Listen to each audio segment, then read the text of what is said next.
बाग में प्रत्यक्ष मूर्ति श्रीमद् भागवत महापुराण, जिसको हम लोग बड़े ही आनंद भाव संगम में बैठ करके अद्भुत श्रीमद् भागवत महापुराण के दिव्य कथा श्रवण करने का सौभाग्य, परंतु जीवन में भक्ति नहीं है। तो जिस प्रकार सुंदर स्त्री कितना भी सोलह श्रृंगार की हो, अन्ना काटी हो तो कैसे लगेगी? ऐसे ही गोस्वामी तुलसीदास जी ने कहा है कि बुद्धि बड़ी चतुराई बड़ी सुंदर, और इस प्रकार धन वैभव संपदा भरी हो, हाथी घोड़े, पहले हाथी घोड़े, अब तो मर्सिडीज गाड़ियां होती है, तो इस प्रकार सब कुछ भरा हुआ हो, परंतु गोस्वामी तुलसीदास जी कहते सब कुछ भरा हो, पर तुलसी जगदीश के भक्ति बिना जैसे सुंदर नारी किनारे कटी है। अरे जीवन में कल हम लोगों ने बहुत ही भगवान की अनन्य कथा को श्रवण किया, किस प्रकार भगवान महाराज प्रसंग में कैसे अपने गोपी रूप में जो बड़े बड़े अनन्य भक्त आए हैं सबको अपना सुंदर भक्ति भाव प्रदान करके उनके ऊपर कृपा किया। उद्धव जी को ज्ञान प्रदान किया, भक्ति प्रेम को प्रदान किया। चंद्रमा देख रहे थे, भाग में आता है ना चौथा, वही चंद्रमा देख लिए थे तो कलंक लग गया था भगवान। चौथ का चंद्रमा नहीं देखना चाहिए, जिससे में गणेश चतुर्थी मनाई जाती है, भादव में जो आती है। भगवान ने देख लिया, उनके ऊपर कलंक लग गया, और उस कलंक के कारण भगवान के दो विवाह हुए। मित्र सत्राजित भगवान सूर्य के अनन्य भक्त हैं। असुर किस प्रकार उपासना किया है कि उन्होंने एक समंतक मणि प्रदान किया सत्राजित को। अब वही समंतक मणि 8 भार सोना नित्य देती है। 8 भार सोने का मतलब 200 कुंटल सोना नित्य वह मणि देती थी। एक दिन भगवान के दरबार में सत्राजित पधारे और उस मणि को माला बना करके प्रभु श्री राम युद्ध जीत करके आए।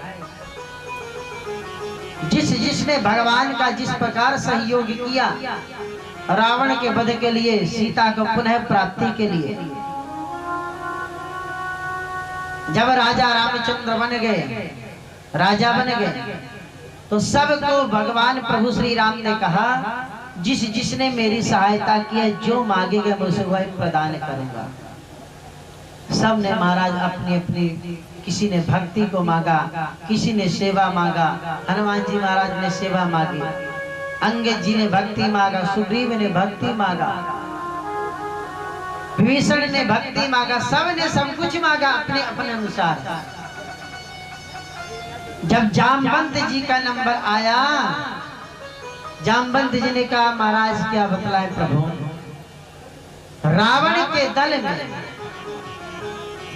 कोई इतना बलशाली नहीं था जिसके हमारे साथ मल युद्ध हो सके। रावण था एक, तो उसको आपने मार दिया। बताइए, रावण के दल में ऐसे ऐसे बलशाली थे। रावण का एक नाती था मकराक्ष, भगवान शिव से उसका युद्ध हुआ, भगवान शिव के त्रिशूल को तोड़ दिया था मकराक्ष। इतना बड़े बड़े प्रभावशाली रावण के नाती थे, परंतु जामवंत जी का इतना, जामवंत जी के लिए मकराक्ष भी कुछ नहीं था। जामवंत ने कहा महाराज मेरे शरीर में मलयुद्ध करने की खुजली हो रही है, वही हमारा पूर्ण कर दो महाराज। प्रभु श्री राम ने कहा मैं आपको पिता तुल्य मानता हूँ, इसलिए आप चिंता न करें, आप द्वापर युग में आइए, मैं कृष्णावतार लूंगा, तब आपकी इन इच्छाओं की पूर्णता करूंगा। जामवंत जी युद्ध करने के लिए तब से त्रेता युग से द्वापर युग तक इंतजार कर रहे, और आज प्रभु ने जामवंत जी की इच्छाओं की पूर्णता किया है। श्रीमंतक मणि देने लगे, और जामवंत जी ने कहा प्रभु दो भाई, जो दुर्योधन के परम मित्र बड़े ही अनुयायी दुर्योधन के थे, इन्हीं की बहन मित्रविंदा जो भगवान द्वारकाधीश को अपना पति रूप में प्राप्त करना चाहती है। स्वयंवर हुआ और भगवान गए। नग्नजित ने कहा जो एक ही बार में 7 बैलों को नध लेगा, उसी के साथ मैं अपने बेटी का विवाह करूंगा। भगवान द्वारकाधीश पधारे और जाकर के एक साथ 7 बैलों को नद लिया है, और इनकी बहन का नाम सत्या है। सत्या के साथ विवाह हुआ, भद्रा के साथ विवाह हुआ, और लक्ष्मणा के साथ विवाह हुआ। कौशल देश के राजा उनकी सुपुत्री लक्ष्मण। इस प्रकार भगवान के 8 विवाह हुए।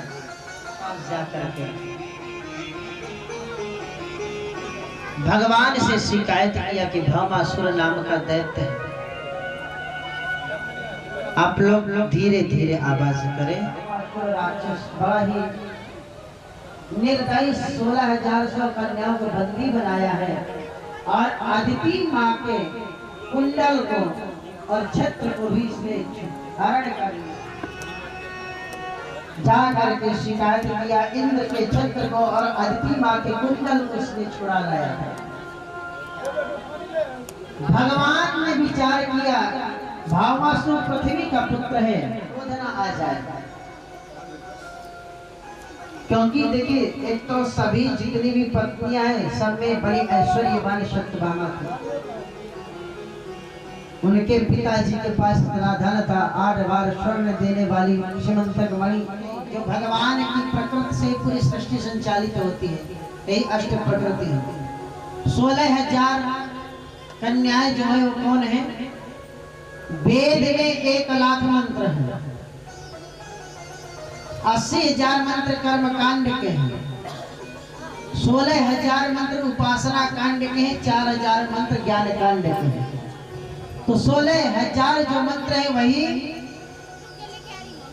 भगवान की जो ऋचाएं हैं, वही पत्नी कन्या बन करके आए भगवान को वर्ण करने के लिए, क्योंकि भगवान का ब्रह्म रूप में तो बहुत उपासना करती है। अब सगुण साकार का रस तत्व को प्राप्त करना चाहती है वेद की ऋचाएं, इसलिए कन्या बन करके आई है। और जो 4,000 मंत्र ज्ञान कांड के हैं, उसी से 108 जो विशेष उपनिषद हैं, वही कन्या 100 जो विशेष उपनिषद हैं, वही 100 कन्या बन करके आई हैं। इस प्रकार ये भगवान की ही ऋचाएं हैं। भगवान की ही प्रकृति है, कोई साधारण स्त्रियां नहीं है।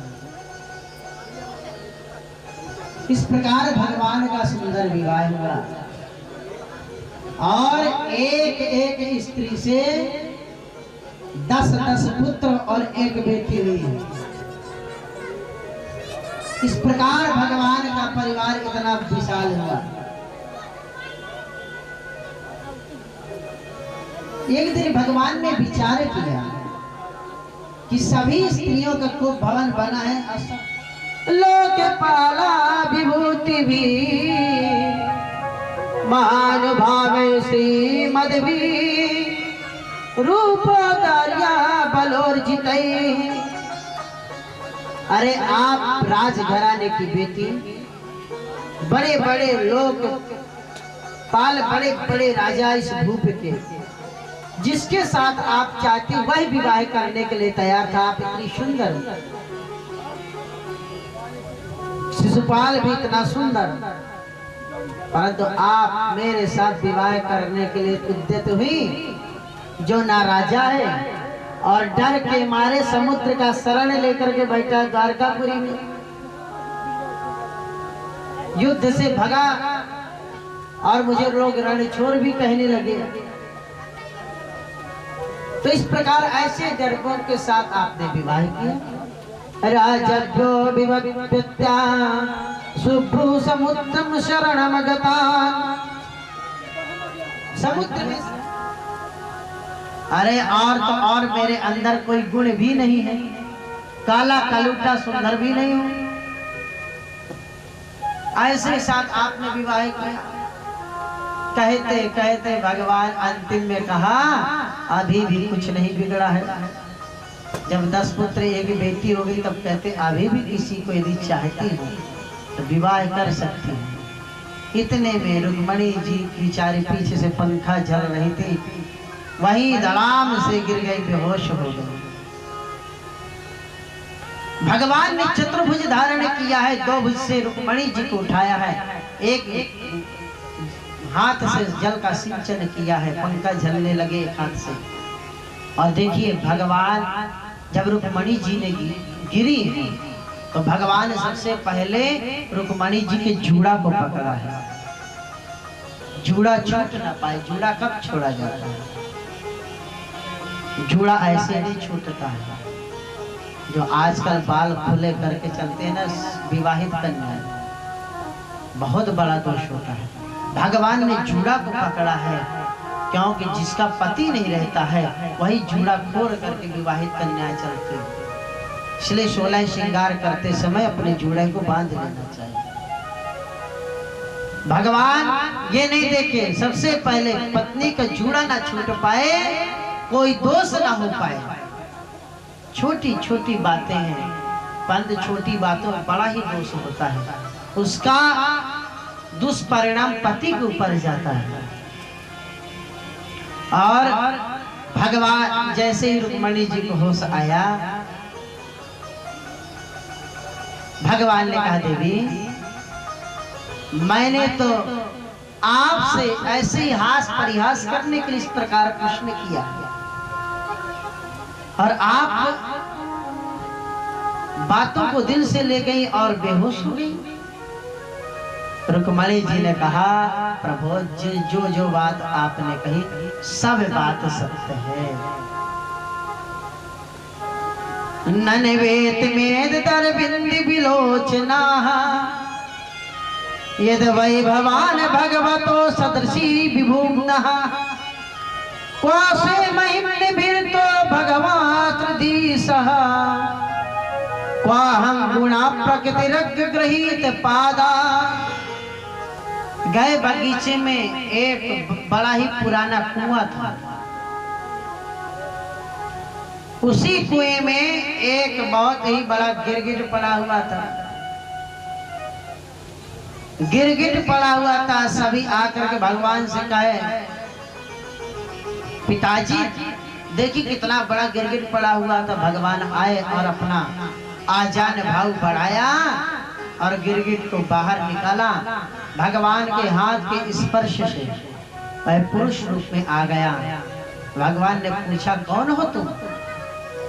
उस पुरुष ने अपना परिचय दिया, नृगो नाम नरेंद्रोया मिच्छाकूतनय प्रभो दानि स्वाखायमानेषु यदि ते कर्णमस्पृशम्। हे प्रभु, मैं राजा नृग हूँ, इक्ष्वाकु वंश का हूँ। मैंने महाराज इतने गायों का दान किया है, कदाचित तारा को कोई नहीं गिन सकता है, कदाचित तारों को गिन सकते हैं, परंतु जितनी हमने गायों का दान किया है उसकी गिनती कोई नहीं कर सकते। इतना गायों को हमने दान किया। परंतु महाराज दान करते करते हमसे एक बहुत बड़ा अपराध हुआ। एक बार हमने एक गाय का संकल्प करके ब्राह्मण को दान दे दिया, वही गाय पुनः लौट करके मेरे गौशाला में आ गई। उसी गाय को पुनः हम जान ना पाए और उसी गाय को हमने दूसरे ब्राह्मण को संकल्प करके दान कर दिया। पहले वाले ब्राह्मण आए और उन्होंने कहा ये गाय तो मेरी है, आपने मुझे दान दिया। दूसरे ब्राह्मण ने कहा राजन, अभी अभी आपने इस गाय का संकल्प कर दिया। राजा नृग ने कहा पहले वाले ब्राह्मण को, आप दूसरी गाय ले लीजिए। ब्राह्मण ने कहा मैं भिखारी नहीं, मैं दान लेता हूँ, भीख नहीं मांगता। आपने मुझे संकल्प करके दान दिया, आप मुझे वही गाय दीजिए। राजा अहंकार के वशीभूत निर्णय ना ले पाया और कह दिया इस प्रकार तो बहुत से हमने गायों को दान किया। और महाराज गीता में स्पष्ट है, अश्रद्धया हुतम दत्तम तपस्सतम कृतम चयत। अश्रद्धा रूपी दान, अश्रद्धा रूपी तप, अश्रद्धा रूपी हवन कभी नहीं करना चाहिए। पुण्य तो ना हुआ, पाप के अधिकारी जरूर बन जाते हैं। और यही हुआ राजा नृग के साथ। कहीं इस तरफ देखे कहीं इस तरफ देखे, ब्राह्मणों ने शाप दे दिया। राजा होकर के न्याय नहीं कर पाया, गिरगिट की तरह सर यहाँ वहां कर रहा है, जाओ गिरगिट ही हो जाओ। भगवान के जब वो रोने लगा तो ब्राह्मणों ने कहा चिंता मत करो, भगवान तुम्हारा कल्याण करेंगे। और इस प्रकार आज उन ऋषियों के आशीर्वाद से आपने मेरे ऊपर अनन्य कृपा किया है प्रभु। काशी मथुरा वृंदावन में, काशी मथुरा वृंदावन में, या अवधपुरी की गलियन में, या अवधपुरी की गलियन में, काशी मथुरा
तेरी छोड़ेंगे बड़ बड़ भाग तेरी मिल जाओगे आप कहीं मिल जाओगे आप कहीं ना कहीं मनमोहन तेरी मोहन मोहन मोहन तेरी मिल जाओगे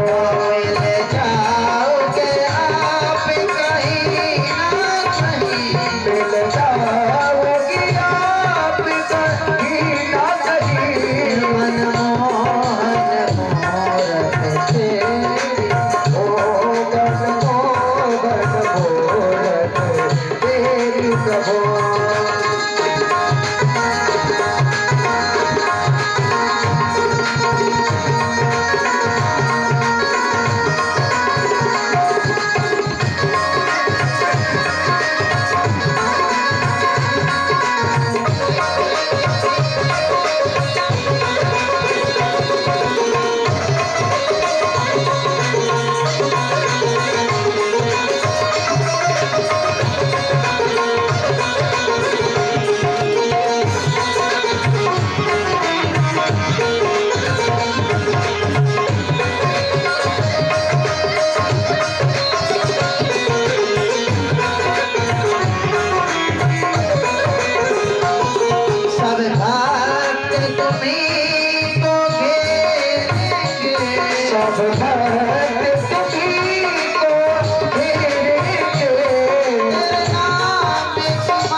बतलाया कि उनके एक बड़े ही घनिष्ठ मित्र थे सुदामा जी, उनके बारे में बतलाओ ना। बड़ी ही सुंदर कथा है भक्तों, बड़े भाव से श्रवण करिएगा। सुदामा चरित्र की कथा भागवत में कहा गया है, यदि 6 दिन की कथा ना सुन पाए, सुदामा चरित्र की कथा सुन ले तो 7 दिन का फल प्राप्त हो जाता है। इसलिए बड़े कृष्णासी सखा कश्चित ब्रह्मणो ब्रह्मवित्तमः विरक्त इंद्रियार्थेषु प्रशांतात्मा जितेंद्रियः। भगवान कृष्ण के बड़े ही घनिष्ठ मित्र हैं। कोई ऐसे ब्राह्मण हैं नहीं, ब्राह्मणों में श्रेष्ठ है ब्रह्मवित्त महा, श्रेष्ठ है ना ना, ध्यान से श्रेष्ठ है। ब्रह्मवित्त महा, वित्त वित्तर वित्त महा, ध्यान से वह श्रेष्ठ है। विरक्त इंद्रियार्थेषु,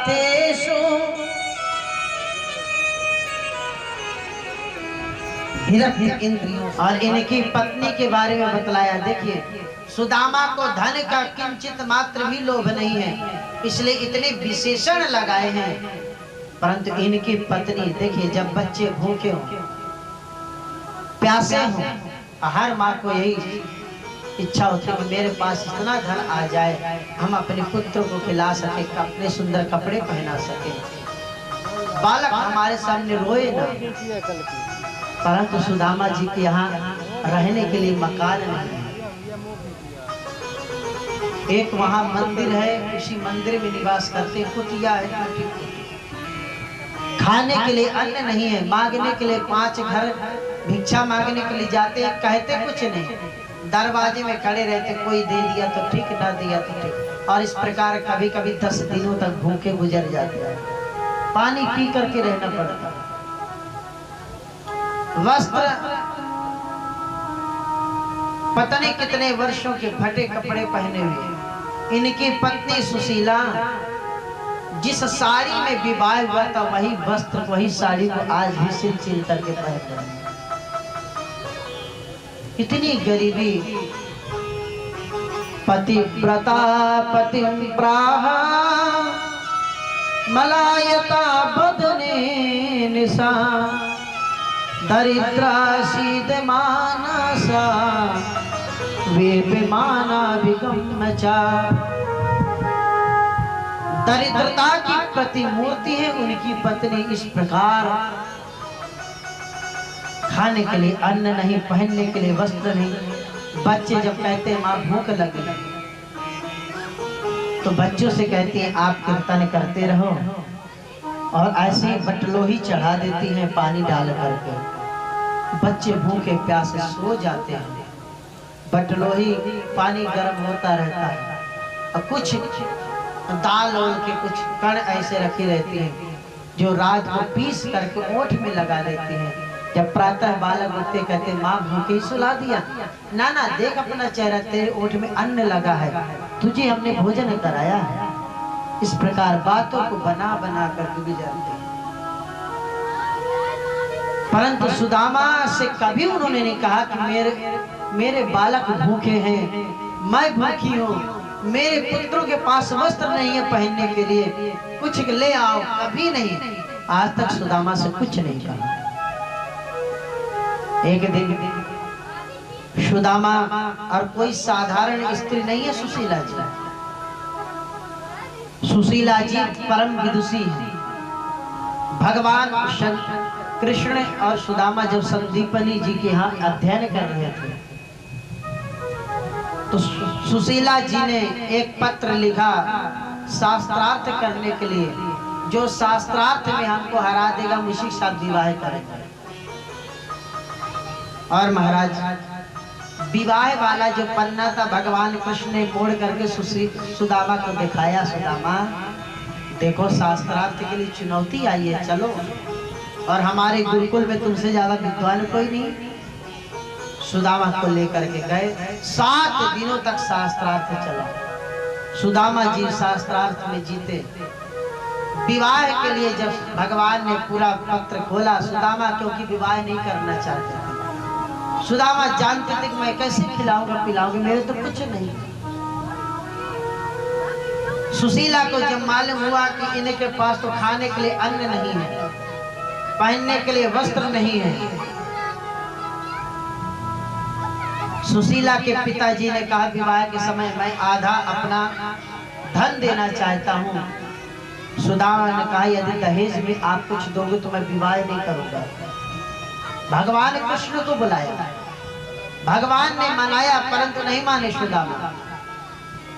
अब जिस बेटी को ये मालूम है कि जिस घर में मैं विवाह करके जा रही उसके यहाँ ना मुझे पहनने के लिए मिलेगा ना खाने के लिए मिलेगा, उस कन्या का क्या दुर्दशा होगी।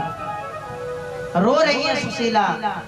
भगवान गए हैं और भगवान ने कहा भाभी चिंता मत करो, एक दिन मेरे पास भगवान अपने पति सुदामा को भेजना, मैं उस दिन पूरी दरिद्रता को दूर कर दूंगा।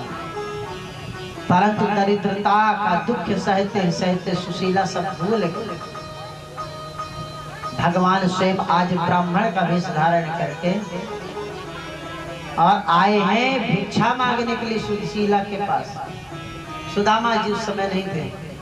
भिक्षाम देहि, सुशीला निकली हैं। सुशीला ने कहा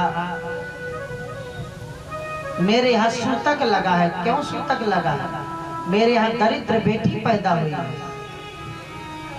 ब्राह्मण ने कहा ननो ब्राह्मण भगवत सखा साक्षात् श्रियापति ब्राह्मणश्च शरण्यश्च भगवान सत्वतर्षभ। मित्र स्वयं लक्ष्मीपति हो, उसका मित्र दरिद्र। क्यों अपने पति को नहीं भेजती हो द्वारकाधीश के पास? सुशीला को संदेश भगवान ने दे दिया। आज सुशीला भगवान के पास भगवान से प्रार्थना की है और आकर के अपने पति देव से कहे हे स्वामी, मैं आज तक आपसे कुछ नहीं मांगी हूँ, एक मेरी इच्छा की पूर्णता कर दीजिए। आप भगवान के पास जाओ ना। स एवं भार्या विप्रो बहुसा प्रार्थति मृदु। बहुत से प्रार्थना किया और जाकर आप जाओगे तो कुछ धन मिल जाएगा। कुछ धन के कारण मेरे बालकों को भोजन तो मिलेगा। महाराज सुदामा जी ने कहा मैं मित्र के पास जाऊं इतने दिनों के बाद और कुछ धन मांगने के लिए जाऊं। समझ गए सुशीला ये जाने वाले नहीं। तो सुशीला ने कहा आप भगवान का दर्शन करने के लिए तो चले जाओ। अरे वो तो राजा है, वो नहीं आ सकते, आप तो जा सकते हो। सुदामा जी ने कहा आज तक मेरी पत्नी ने मुझसे कुछ नहीं मांगा, आज पहली बार मांगा तो मैं जरूर जाऊंगा। और सुदामा जी कहते अयम ही परमो लाभ उत्तम श्लोक दर्शन। और आज मैं जाऊंगा भगवान का सुंदर दर्शन प्राप्त करूंगा, जिससे उत्तम लाभ प्राप्त होगा। सुदामा जी तैयार हो गए। महाराज सुदामा ने कहा सुशीला से अरे देवी, मित्र के यहाँ खाली हाथ नहीं जाना चाहिए। क्या लेके जाऊंगा, मेरे पास तो कुछ भी नहीं है। सुशीला ने कहा चिंता मत करो, मैं व्यवस्था करती हूँ। सुशीला गई अपने पड़ोसन से मांगने के लिए कुछ तो चावल दे दो, और आज के बाद मैं कभी नहीं मांगूंगी। पड़ोसन ने कहा कि तो तुम्हारा रोजिया टूटा फूटा चावल 4 मुट्ठी किसी प्रकार 4 घर का मिला। सुशीला जी अपने साड़ी को फाड़ करके उसी में 4 मुट्ठी चावल। या पूछा भैया मैं कहाँ हूँ? बोले अरे आप तो द्वारकापुरी में आ गया है। अच्छा, यहाँ के राजा कौन है? कृष्णचंद्र जी महाराज। अच्छा, अपनों कन्हैया यहाँ का राजा है। भैया द्वारकाधीश का महल किस तरफ है? बोले बाबा ऐसे ही चले जाओ। सुदामा जी जा रहे हैं और गए हैं, 4 दरवाजे पूर्ण किए हैं। 5वें दरवाजे में सैनिक वहीं खड़ा हुआ था। सैनिक ने पूछा बाबा कहाँ जा रहे हैं? सुदामा ने कहा भैया मुझे द्वारकाधीश से मिलना है। क्यों? दर्शन प्राप्त करना, वो मेरे मित्र हैं। सेनापति आया। सेनापति ऊपर से नीचे देखा, इस प्रकार अनन्नता, न ढंग के कपड़े हैं, न पैर में कोई जूता, न खड़ा हुआ, न सर पे कोई पगड़ी, एक लकड़ी, और ऐसा शरीर है एक एक हड्डी गिन सकते हैं शरीर की। परंतु भगवान के सैनिक हैं, भगवान के सेनापति, वो जानते हैं भगवान के पास तो इस प्रकार अकिंचन आते रहते हैं। गया है सेनापति अंदर, भगवान भोजन के लिए बैठे हुए थे। जाकर उसने कहा है, कुचिलम मालिनम क्षामम दुजम दमेन सतमम देवी पर्यचरत साक्षात् अमरभ्य जनीन वै। हे स्वामी, कोई ब्राह्मण आया है और ऐसा ब्राह्मण है जिसके शरीर में ना कोई ढंग का कपड़ा है, शरीर बड़ा दुर्बल है, ना उसके पगड़ी है, ना पैर में कोई जूता है। और कहता है, नरोत्तम दास जी महाराज बहुत सुंदर इसी को कहा है, किसी से पगा प्रभु जान को आही बसो के ही ग्रामा, दो तिपटी सिलटी दुपटी और उपाय उपाय नहीं की नहीं सामा, द्वार करो तुझे दुर्बल के रहो चकसो वसुधा विरामा, पूछत दीन दयाल कुधा में बतावत आपन नाम सुदामा। हे प्रभु, वह अपना नाम सुदामा बतला रहा है। भगवान भोजन के लिए बैठे थे बंधुओं। भगवान सुदामा नाम सुनते ही उठ करके खड़े हुए, किसी को भेजा नहीं, स्वयं दौड़े हैं और इस प्रकार दौड़े हैं, ना कोई खड़ाऊ, ना कोई जूती, ना कोई मुकुट, ऐसे सुदामा सुदामा सुदामा करते दौड़े हैं। जो रास्ते पे आ रहा सबको धक्के मारते भगवान दौड़े हैं। सब कोई सैनिक पीछे दौड़ने लगे, भगवान कहाँ चले जा रहे हैं। सुदामा सुदामा सुदामा करते भगवान बाहर। सुदामा तो लौट करके जाने लगे कि लगता है कन्हैया आ नहीं पाएगा, और जा करके जो ही भगवान की आवाज को सुना है, सुदामा कहते सुना है। सुदामा मुड़े हैं और भगवान ने तुरंत गले लगाया सुदामा। भगवान ने कहा, सुदामा तू क्यों नहीं आया अभी तक? ये लगा कि तेरा मित्र मर चुका है। मैं इस काम में व्यस्त हूं तो आ सकता था, तो मेरा मित्र है।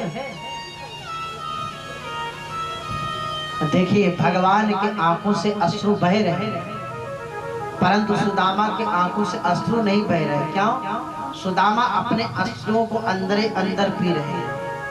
सुदामा विचार करें, यदि मेरे आंसू बाहर निकलेंगे तो यह संसार सोचेगा अपनी दीनता को लेकर के आया है, कुछ मांगने के लिए आया है, और कुछ नहीं बोले। जब भगवान रोते ही चले गए, प्रश्न पूछते ही चले गए, तो सुदामा ने कहा, भैया अंदर चलो ना, यही सब बातें कर लोगे। और भगवान अपने रथ पे बिठा करके सुदामा को अंदर लेकर के गए।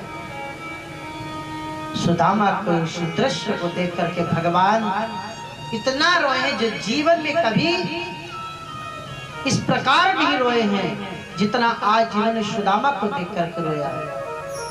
और आज रुक्मणी के महल पे लेकर के गए हैं, और आज नौकरों को आदेश नहीं दिया, स्वयं रुक्मणी लक्ष्मी को आदेश दिया है, तुम लेकर के आओ जल और परात। रुक्मणी कौन है? लक्ष्मी है।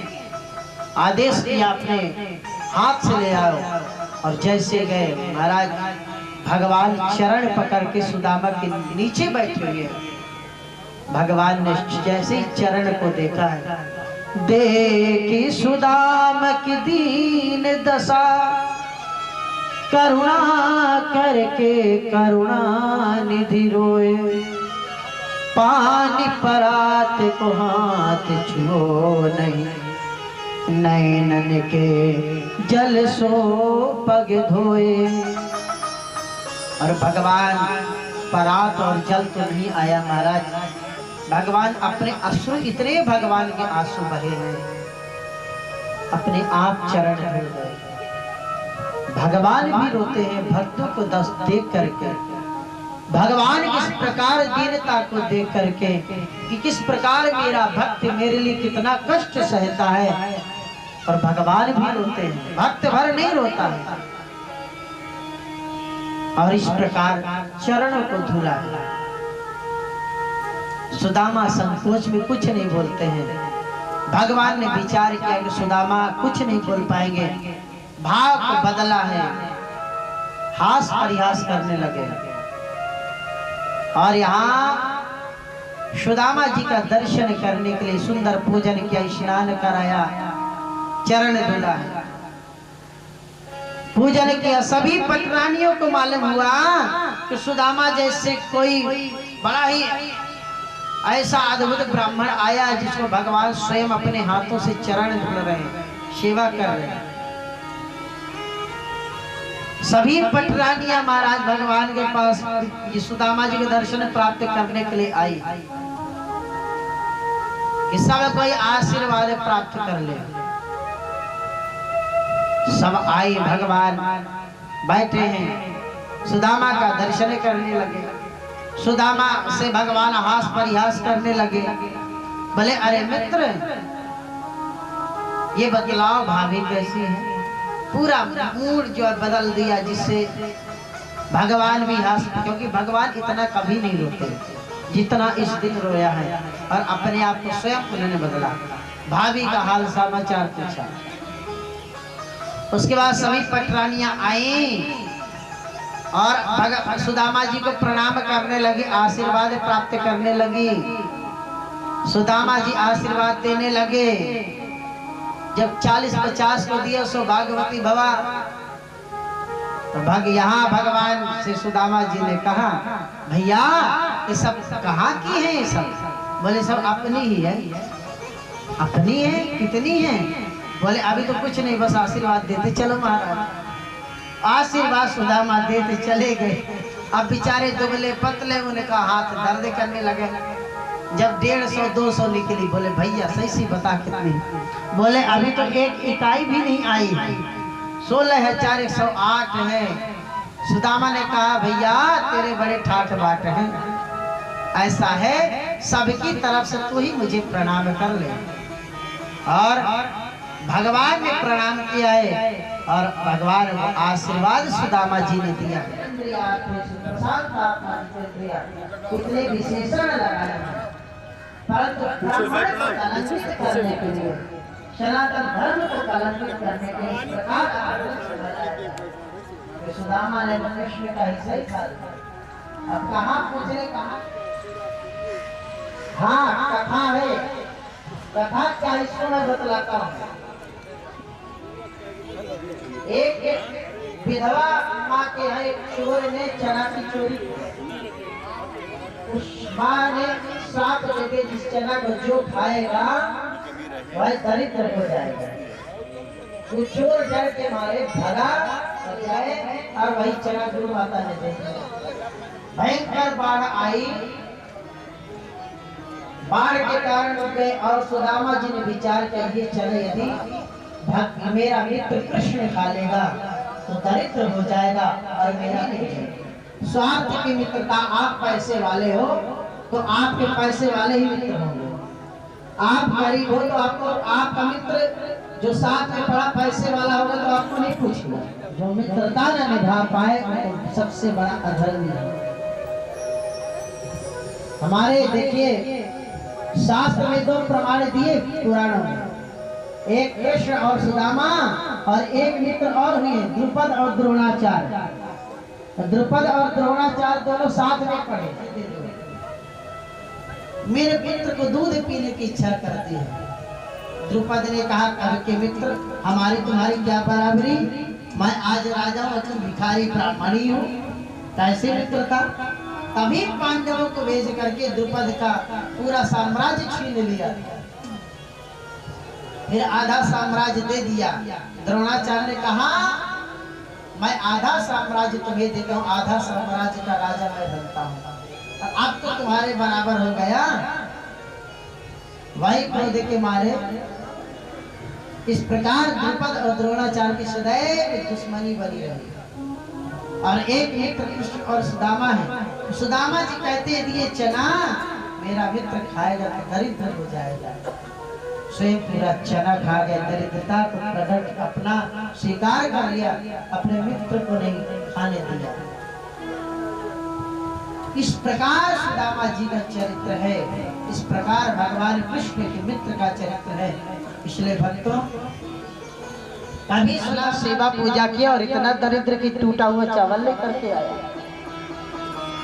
सुदामा ने आशीर्वाद दिया कि पृथ्वी का राजा, पूरे पृथ्वी का साम्राज्य मैं प्रदान करता हूँ सुदामा को। इति मुष्टिम सकृत जगधा द्वितीयं जगमादधे। द्वितीयं जगमादधे, जैसे द्वितीय दूसरी मुट्ठी उठा करके खाने लगे तुरंत रुक्मणी जी ने कहा ये अकेले अकेले पूरी प्रसादी खा लेंगे तो हम सब कैसे खाएंगे। यही बात हो रही है। और कच्चे चावल ज्यादा खाएंगे तो पेट में दर्द हो जाएगा। सुदामा ने कहा सही बात है भैया। और उस देखिए उस चावल को समेट करके सबको एक एक दाना बांट दिया गया। और भगवान एक मुट्ठी चावल खा करके और यहाँ एक हस्तम तत्परा परिमेष्ठिनः, और इस प्रकार पूरे पृथ्वी का साम्राज्य दे दिया। कुछ दिन वहां सुदामा जी रहे। कुछ दिनों के बाद सुदामा जी वहां से विचार किया भैया अब मुझे जाना चाहिए। आदेश है। सुशीला जी ने कहा जितने गांव के लोग हैं इन सब का महल बनाओ, तब मेरा बनाना। क्यों? क्योंकि इन्हीं के दान देने से आज हमारा परिवार पला है, इसलिए सब का महल बनाइए। पूरा सुदामा पुरी बन गए, पूरा साम्राज्य बन गया। सुदामा जी जब भगवान के यहाँ से चले, भगवान ने कुछ नहीं दिया, वही पुराने वस्त्र को पहन करके सुदामा जी चले। आज सुदामा जी भगवान को इतना कोटि कोटि प्रणाम कर रहे हैं। धन नहीं मित्र, तू मेरा मित्र है। जो करने के लिए आया था, धन मांगने के लिए नहीं आया था। धन की इच्छा सुशीला को थी तो सुशीला को धन दे दिया। सुदामा को प्रेम भक्ति चाहिए तो प्रेम भक्ति दे दिया। सुदामा जी क्या कहते हैं? हम दरिद्र पापियान कुकृष्ण श्री निकेतन ब्रह्म बंधुरिति स्मः बाहुभ्याम परिरंभितः। मैं तो बड़ा ही दरिद्र हूँ, पापी हूँ। मेरे जैसे दरिद्र और पापी व्यक्ति को भगवान आपने सेवा किया, मेरा इतना सम्मान किया, यही मेरे लिए बहुत है। महाराज सुदामा जी पधारे, अपने गांव गए तो बड़ी बड़ी अट्टालिकाएं चारों तरफ। सुदामा जी ने कहा लगता है फिर से मैं द्वारकापुरी आ गया क्या, लौट करके। इतने में सुशीला जी ने देखा, महल में चढ़ी थी, आई आरती का थार लेकर के दासियों के साथ। सुशीला बड़ी सुंदर हो गई है, जो दुबली पतली थी, हड्डी दिख रही थी, सब गायब, नई युवती हो गई। सुदामा जी ने सुशीला को देखा तो भागने लगे, कौन पता नहीं कौन सी महारानी आ रही है। अरे पति देव मैं सुशीला। भगवान सुदामा ने कहा वाह सुशीला, दो दो चुकीला, अब तुम तो बड़ी रानी हो गई हो। अब तो तुमने ऐसा है, तुम्हें धन चाहिए तुम्हें धन मिला, और मुझे भक्ति चाहिए तो मुझे भक्ति मिला। सुदामा जी जब जाने लगे, भगवान महल के अंदर से पुकारे, अरे सुदामा रुको, ये धन संपत्ति मैं तुम्हारे सुख के लिए नहीं दिया हूँ, ये धन संपत्ति समाज के कल्याण के लिए मैं दिया हूँ। सुदामा जी कुटी में ही जीवन भर रहे, बाहर कुटी थी और वहीं से पूरे साम्राज्य ले लो रे कोई नाम का प्याला, शोर मचाओ गली गली, राम नाम तेरी बोल, मैं तुझराओ गली गली, ले लो रे कोई नाम का प्याला, शोर मचाओ गली गली।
परीक्षित ने प्रश्न किया है, अर्जुन कपिवाय कैसे उनके बारे में बतलाया है, वेद स्तुति के बारे में सुंदर बतलाया है।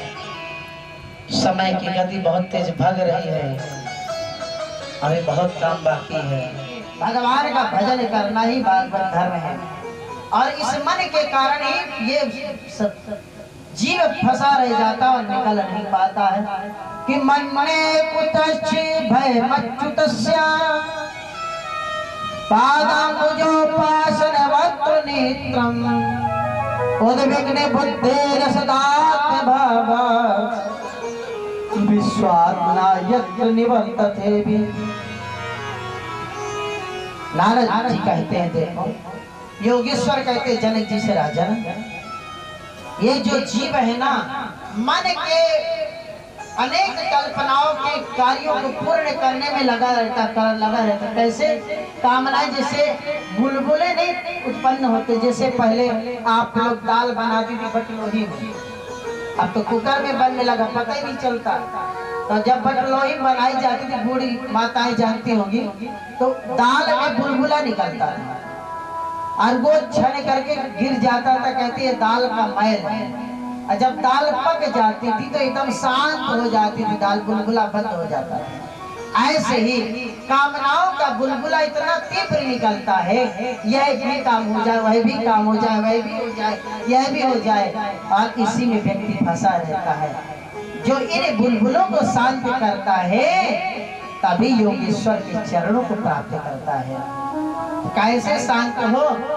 कायेन वाचा मनसेन्द्रियैवा बुद्ध्यात्मना वा निश्चितः स्वभावा करोति यदि यत् सकलं परस्मै नारायणायेति समर्पयेत् तत्।